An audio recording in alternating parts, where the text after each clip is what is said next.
સરકારને અપીલ કરવા માગું છું કે ટાઈમસર ડીઝલ ન મળવાથી ખેડૂતોની જમીન હાવ બંજર પડી છે, કોઈ જ માલનું ઉત્પાદન નથી અને ટાઈમસર યાર્ડમાં પહોંચાડવા માટે ડીઝલ જોઈ તો સિટીમાં માલ પહોંચશે નહીં તો ખાશે શું?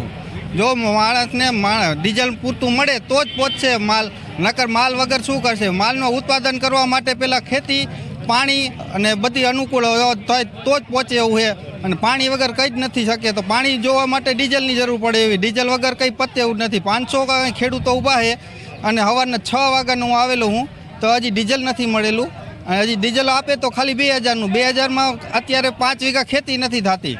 તો આ સરકારને કરવું શું? આ માણસો કરે શું? આ 2000ના ડીઝલમાં ખેડૂતનું 2 વીઘાનું ખેતર નથી ખેડાતું તો માણસોની 10 વીઘા જમીન છે તો કેવી રીતના ખેતી કરશે? વાવણી ક્યારે કરશે? સમય યોગ્ય નહીં મળે, વરસાદ પાણી થઈ જશે તો ખેતી એમના પડતર રહે એવું છે.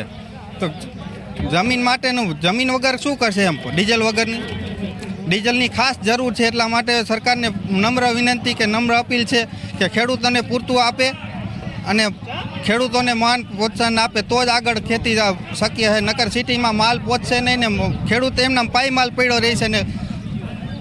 સવારે 8 વાગ્યાનો ડીઝલ લેવા લાઇનમાં ઊભા રહ્યા અહીં અને એક ગ્રાહકને 20 લીટર 21 લીટર જેવું 2000નું ડીઝલ આશરે આપે છે અને અત્યારથી સવાર સુધીમાં કમસે કમ 201 ખેડૂત ડીઝલ લઈને જતા રહ્યા અને હાલમાં 201 જેટલા ખેડૂતો લાઇનમાં ઊભા છે અને અત્યારે 2000 રૂપિયાના ડીઝલે ખેડૂતોને કંઈ પરવડે નહીં. કમસે કમ એક દિવસનું 4000 રૂપિયાનું ડીઝલ ખેડૂતોને જોઈએ અને સમયસર ખેતી જો ન થાય તો ખેડૂતોને ખાસ એવું મોટું નુકસાન થાય.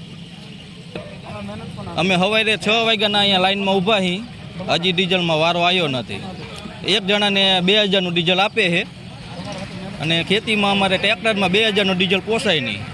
2000નું ડીઝલ અમારે 3 થી 4 કલાક ટ્રેક્ટરમાં હાલે ને ડીઝલ વગર હવે ખેતી થાય એવું છે નહીં. પડતર જમીન રહે તો ખેતીમાં મોટું નુકસાન આવે એવું છે.